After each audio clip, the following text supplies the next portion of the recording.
Coucou tout le monde, j'espère que vous allez bien. Aujourd'hui on se retrouve pour l'incontournable vidéo wishlist de Noël. À vrai dire, je sais très bien que je vais clairement pas avoir les cadeaux que je vais vous lister. Mais voilà, ça peut vous donner quelques idées de cadeaux, donc voilà, on verra bien si j'ai un ou deux articles de cette liste, bien que je suis certaine de n'avoir peut-être un sûr, et encore. Il me semble vous avoir déjà parlé d'un article, c'est donc une raclette duo. Tout simplement parce que j'ai un gros appareil à raclette et puis bah forcément lorsqu'on est toute seule je me vois pas sortir le gros appareil, donc je fais tout simplement fondre mon fromage au micro-ondes et je peux vous dire que c'est pas terrible, c'est absolument pas le même rendu et j'ai pas envie de me priver de raclette, voilà, donc voilà, j'ai soufflé l'idée que j'aimerais bien avoir tout simplement un petit appareil à raclette de personnes, voilà. J'en avais déjà parlé sur ma wishlist d'anniversaire je crois. Mais là, clairement, il est temps que j'en ai un. Deuxième article est là pour le coup. Et j'ai été très déçue. J'avais acheté, je sais plus quand. Enfin, je dis pas, c'est pas j'avais, c'est j'ai acheté. Il y a déjà un petit bout de temps des écouteurs sans fil parce que je vous avoue que c'est un peu dérangeant d'avoir toujours les fils des écouteurs qui s'accrochent en fait à tout. C'est pas très pratique en soi. Et c'est vrai que moi j'aime bien être libre de mes mouvements. Donc des écouteurs sans fil c'est vraiment très bien. Malheureusement j'ai une paire d'écouteurs que j'ai acheté et que j'aime pas du tout. Tout simplement parce que elle tient pas la charge et ça se recharge super longtemps. Je vais vous dire à peu près 4 bonnes heures et encore c'est pas rechargé à fond. Enfin du moins j'ai l'impression que c'est pas rechargé à fond. Puisqu'ils tiennent à peine 30 minutes. Donc pour moi c'est pas possible, donc clairement j'en avais parlé dans un de mes hauls, mais là clairement je vous conseille clairement pas cette marque là. Donc j'aimerais bien, j'avais dit que je voulais pas spécialement cette marque là, mais je pense que réellement c'est la meilleure marque en niveau écouteurs sans fil. Vous m'en direz des nouvelles dans les commentaires si vous en avez une paire, c'est donc les AirPods. Voilà, ça coûte quand même un petit peu, donc voilà, je sais pas si j'aurai les AirPods quoi que ce soit. D'ailleurs je l'ai même pas mis sur ma liste que j'ai donné parce que ça coûte un petit peu et voilà, je sais que ça coûte un peu et peut-être que j'achèterai ça avec l'argent que j'aurai à Noël puisque comme chaque année je sais très bien que je vais avoir de l'argent, donc affaire à suivre. Si on reste sur un article qui coûte assez cher, clairement je sais pas pourquoi j'ai mis ça dans ma wishlist, mais un jour je sais que j'en achèterai un, voilà, si j'en achète un il faut absolument que j'en achète un bon puisque je pense que je serais très très déçue sinon. Je vais vous expliquer un petit peu pourquoi je veux cet article, après je vous dis ce que c'est. Clairement, je vais pas vous mentir, je suis pas souvent chez moi et faire le ménage c'est une catastrophe puisque je suis jamais là. Donc le peu de temps que je suis à la maison, il faut donc je pense à faire le ménage, à faire tout ce que j'ai à faire. Donc clairement c'est un peu compliqué pour moi. Et c'est pourquoi j'arrête pas de voir ça et j'aimerais bien en avoir un. C'est donc un aspirateur robot. Il y a pas très longtemps je vous avais parlé que j'avais eu un aspirateur balai là toute basique sans fil, donc oui c'est bien, c'est pratique, mais malheureusement on n'a pas tout le temps de le passer, voilà, c'est les choses de la vie, donc voilà, j'aimerais bien en avoir un, peut-être un jour, mais pour le moment c'est pas dans mes plans, c'est pas dans mon budget non plus, donc c'est pour ça que je l'ai toujours pas acheté. Voilà, par contre, petite spécialité pour cet aspirateur robot, c'est que je voudrais qu'il lave en même temps. Alors, je sais, malgré qu'on a un aspirateur robot chez soi, ça ne nous empêche pas de passer un coup d'aspirateur et de lavage. Je vous explique, ça vous permet juste entre guillemets d'entretenir. C'est-à-dire au lieu de passer je sais pas combien de fois, honnêtement avec vous je vais être franche, je passe la serpillière une fois dans la semaine, de toute façon je suis jamais à la maison, il y a juste ma chienne, je passe l'aspirateur le plus possible que je peux, mais c'est pas ça chez moi puisque je suis jamais à la maison. Voilà. Peut-être que pour certains c'est peu, mais clairement je n'ai pas le temps. Je suis pas là de la semaine et pendant mon jour de repos, voilà quoi ça mon jour de repos. Donc voilà, ça m'aiderait je pense énormément. Donc je pense que cet aspirateur pourrait du coup m'aider à passer l'aspirateur, du moins à dégrossir grossièrement. Et puis même pour laver un petit peu, parce que des fois dans l'entrée c'est là où ça salit le plus puisqu'on rentre avec les chaussures, notamment en hiver. Donc clairement ça pourrait être pratique, mais c'est un budget et c'est clairement pas le budget de tout le monde et ce n'est toujours pas le mien d'ailleurs. Voilà, pourquoi j'aimerais bien en avoir un. Avant de passer à des cadeaux un peu plus abordables entre guillemets, on va parler d'un article que j'ai toujours dit que je n'achèterais pas puisque, du moins, parce que j'en ai déjà un et qui faisait l'affaire. Il faisait l'affaire jusqu'à présent, mais j'en ai plus que marre. J'ai un sèche-cheveux, Babyliss, que j'avais dû avoir il y a, je sais pas, ça fait peut-être 10 ans que je l'ai, voire même plus. Et c'est pareil, c'est un sèche-cheveux qui a été acheté pas très cher parce que Babyliss c'est pas très excessif en prix, même si à l'époque ça devait l'être un petit peu. C'était un bas de gamme, un tout simple parce que pour moi je voyais pas l'utilité, je me séchais pas les cheveux plus que ça. Et voilà, j'ai vraiment pris l'habitude de me faire un espèce de brushing du mieux que je peux. Et je peux vous dire que c'est une galère avec ce sèche-cheveux puisque je trouve qu'il ne sèche plus. Je mets super longtemps à sécher rien qu'une mèche. Alors voilà, honnêtement, c'est vraiment galère. Et j'aimerais bien du coup tout simplement le remplacer, peut-être le garder en dépannage, ou alors je sais pas, ou je sais pas, le mettre dans mon sac de voyage, je sais pas, mais voilà. En avoir un nouveau, et la seule chose que je veux, c'est que ce soit un GHD. Pourquoi? J'ai acheté il y a pas très longtemps, du moins avec l'argent que j'avais eu à Noël je crois de l'année dernière, un lisseur GHD, puisque ça faisait très longtemps que j'en voulais un. Et j'ai usé mon lisseur Remington jusqu'à la toute fin, voilà, jusqu'à la toute fin, vraiment. Et j'ai donc sauté le pas et je l'avais donc acheté. Je suis très contente de ce lisseur et je suis très contente de la marque. J'ai même la brosse GHD qui est vraiment très bien pour le brushing. Un petit peu grosse peut-être pour mon volume de cheveux, mais honnêtement elle me dépanne super bien. Elle est vachement pratique. Peut-être en acheter une un peu plus... petite, du moins au niveau de la brosse, puisque elle est sacrément épaisse, ça doit être comme ça hein, la brosse à brushing. Donc j'aimerais bien avoir un sèche-cheveux GHD. Voilà, tout simple, tout basique. Je crois que le plus simple doit coûter dans les 100 €. Donc ça reste encore assez abordable, mais c'est pas quelque chose qu'on achète voilà, par envie. Enfin pas envie, par on va dire comme ça. Ça reste un budget quand même. Si vous me connaissez, vous savez très bien de quoi je vais parler. On va parler make-up. Make-up. On va dire que je suis grave pour ça, je suis une collectionneuse. Et on va dire qu'il n'y a pas beaucoup de palettes que je n'ai jamais utilisées dans ma collection. À vrai dire, je les ai toutes au moins utilisées une fois. Peut-être juste une fois, mais au moins je les ai utilisées une fois. Et j'ai craqué pour la nouvelle palette de Urban Decay, donc la Eternals. C'est par rapport à Marvel si je crois bien. Moi clairement je suis pas Marvel, donc du coup je suis pas trop calée sur ça. Mais j'aimerais absolument avoir cette palette, je la trouve méga belle. Alors les fards restent on va dire assez basiques entre guillemets pour Urban Decay, puisque je crois qu'on doit les retrouver dans d'autres palettes. Donc honnêtement là c'est juste une histoire de packaging. Honnêtement c'est juste une histoire de packaging. Ça veut pas dire que je l'achèterai non plus si je ne l'ai pas, puisque voilà, c'est une envie comme ça particulière. Pourquoi pas cette palette là, je la trouve très jolie. Et le packaging, j'adore Urban Decay pour ça. Je me rappelle m'être maquillée avec ma première palette Urban Decay, et la palette n'était même pas à moi, elle était à ma grande sœur. Et elle a toujours sa palette, et c'était Alice in Wonderland si je me trompe pas. Vraiment Alice au pays des merveilles. Et je la trouve tellement belle en fait. C'est la première palette de Urban Decay que j'ai utilisée de cette marque là. Voilà, donc je pense que je resterai sur ça. Urban Decay, sachez-le, n'est pas la, on va dire, la marque la plus pigmentée et pas la marque où les fards se trahissent le plus simplement, mais ça reste quand même plutôt pas mal niveau rapport qualité-prix.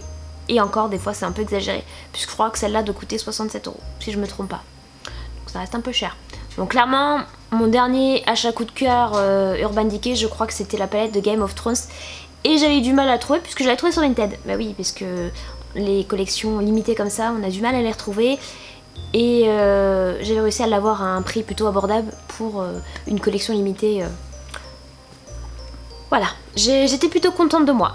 Alors là, clairement, je pense pas que je l'achèterai si je la reçois pas. Ou alors je la rachèterai si j'ai de l'argent un petit peu. Un peu plus d'argent que je le pensais. Voilà. On termine donc avec les livres. Vous le savez, ou sûrement pas d'ailleurs, si vous regardez une de mes vidéos pour la première fois, je suis une passionnée de lecture et d'écriture. Et donc je suis toujours à la recherche de nouveaux livres, à la recherche de nouveautés tout simplement. Ça ne veut pas dire que j'ai lu tous mes livres puisqu'il y a une grosse partie de mes livres que je n'ai toujours pas lus. Mais cette année 2021, j'ai on va dire fait un gros effort comparé aux années précédentes. Même si je n'avais pas le temps, j'ai trouvé le temps. Voilà, je pense qu'à partir d'un moment il faut se mettre un peu un coup de pression et se dire c'est bon, c'est fini. C'est plus une excuse, le temps c'est plus une excuse, il faut absolument se bouger les fesses.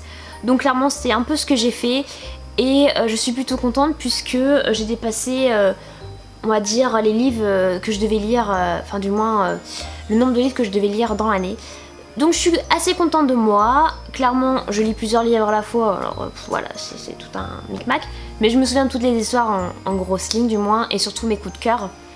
Donc voilà, je me suis mis un peu plus un coup de pression et je me suis dit c'est plus une excuse. Et donc je me suis remis à la lecture mais à fond de chez fond.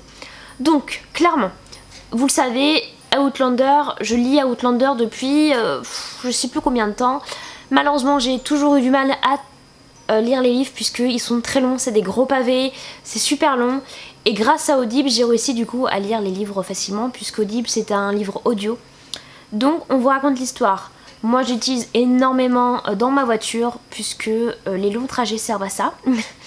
Et voilà, au moins ça m'aide et j'avance beaucoup plus vite. Malheureusement, je suis une collectionneuse aussi et j'aime beaucoup avoir mes livres en format livre. Voilà, donc ma bibliothèque attend la suite d'Outlander. J'ai le tome 1, 2 et 3 en anglais et je veux terminer la collection en anglais parce que je trouve que la plume de Diana Gabaldon, je suis désolée mais traduit en français c'est absolument pas la même chose. Donc une fois avoir lu tous les livres de la collection d'Outlander, j'aimerais bien avoir encore la suite d'Outlander en anglais pour pouvoir relire les livres plus tard. Sachant que, attention, fin novembre, le tome 9 d'Outlander sort. Et malheureusement, la traduction française n'est toujours pas prévue. Ou du moins, je crois qu'il n'y a pas de date de sortie. Ou alors, si elle est prévue, à mon avis, c'est sûrement en fin 2022. Ou peut-être début 2023, puisqu'on ne sait jamais avec la France. Donc, je me suis dit, le tome 9, absolument il me le faut. Puisque là, je suis en train de lire le tome 8, partie 1. Et que je sais très bien qu'en décembre j'aurai terminé. Donc il me faut absolument le tome 9. Voilà. D'une fois que le tome 9 sera là, je pourrai donc le lire. Et donc voilà, au moins j'aurai le tome 9 et je pourrai le lire. Certes, je prendrai plus de temps, mais de toute façon, avant qu'il arrive en format audio, il faut déjà qu'il soit traduit. Donc là, il y en a pour un sacré bout de temps. Alors bon, aussi la suite de la série, ça serait bien aussi. Mais le tome 9 en anglais. Voilà, puisque je vais pas acheter du français pour après racheter en anglais, ça sert strictement à rien. Alors pour information, il y a quand même beaucoup de livres que je lis en format e-book, notamment un guide de l'abonnement. D'ailleurs, c'est super bien ce principe-là. Et même des e-books que j'avais acheté voilà, sur des sites d'achat tout simplement de livres numériques. Et du coup, j'ai encore de la lecture à faire, malheureusement, ou heureusement, je ne sais pas. Je vous l'ai dit, je suis une collectionneuse et il y a des livres où je sais très bien que je les veux en format livre, comme Outlander. Et donc j'ai craqué pour certains livres, donc je vais vous les lister, je vais essayer de vous mettre la petite photo qui va avec. Je sais pas pourquoi, j'ai le feeling que je les veux. Voilà. Il y a pas longtemps j'ai recraqué et tous les livres de Mortal Instruments que j'avais lus en format e-book, je les ai rachetés en format papier et je suis en train de me refaire la série, je suis en train de la relire. Et en plus de ça, j'ai acheté la suite, puisque la suite du moins avec d'autres Shadowhunter. Donc voilà, ça va avec la série et moi je suis fan de cet univers là, donc j'avais toujours dit que je sauterais le pas et j'ai commencé à sauter le pas. Voilà. Donc sinon, les autres livres qui me tentent, j'en ai quelques-uns. Donc déjà, je sais pas si vous avez entendu parler, j'aimerais bien avoir Ashes Falling for the Sky de Nine, je sais pas comment elle se prononce, Gorman. Le tome 1 en premier et peut-être le tome 2 puisque je pense que je vais aimer le livre, je sais pas pourquoi. Après c'est BookTok qui le dit, donc je sais pas si je vais aimer. Apparemment c'est une histoire qui est très triste, donc voilà, on verra s'ils ont raison et si je pleure. Puisqu'il y a des livres où soi-disant on devait pleurer et personnellement j'ai pas pleuré. J'aimerais bien avoir le premier tome de Somebody Like You de Estelle Mascam. Donc Estelle Mascam, c'est l'auteur de 10 milli. Peut-être que je vais me retrouver dans l'écriture, sachant qu'à l'époque j'avais adoré et là je l'ai relu la série, j'adore toujours. Mais aujourd'hui je recherche plus une écriture pas plus adulte, mais c'est pas ça, c'est plus profond. Voilà. Ensuite, j'aimerais bien du coup avoir la suite de Mortal Instruments comme je disais. Et là, c'est donc la saga Les Dernières Heures. Donc voilà, je sais plus laquelle j'ai aussi en plus, mais il me faudrait cette saga là. Je crois que tout n'est pas sorti encore. Donc j'aimerais bien l'avoir en français, puisque j'ai acheté tout en français, donc autant tout acheter en français. J'aimerais bien avoir l'un des livres de Colleen Hoover, It Ends With Us. Je sais que je peux l'avoir sur guide à l'abonnement. Donc ça serait un plus si je l'avais en papier. Mais de toute façon je sais que je finirai par le lire avec guide à l'abonnement puisqu'il est disponible en anglais. Mais si par contre le seul truc c'est que si on me l'achète, je le veux absolument en anglais aussi. Oui, parce que je préfère lire Colleen Hoover en anglais. Il y a un livre aussi, Too Young, de Margot D. Bortoli. Voilà, je crois qu'elle est française d'ailleurs. Je pense qu'elle est française, je sais pas trop. Du moins ça a l'air d'être un... Je sais pas. Mais en tout cas, ce livre-là me tente. Alors clairement c'est des suggestions qu'on m'a faites et j'ai lu les résumés et tout. J'aimerais bien avoir aussi au moins le premier tome de la saga Royal Saga. Je sais plus de quoi ça devait parler. Parce que ça devait parler d'un truc royal, hein, donc sûrement prince, princesse ou je ne sais quoi. J'aimerais bien, voilà. Ah si, et je pense à ça aussi, on parle de princesse, la sélection, j'aimerais bien l'avoir en livre. Voilà, je l'ai lu en e-book, mais pourquoi pas l'avoir en livre. Je sais qu'elle est jolie en plus. On voit les personnages sur le bord, sur la tranche. Et dernier livre que j'aimerais bien avoir, c'est... Oui, je crois que c'est le dernier.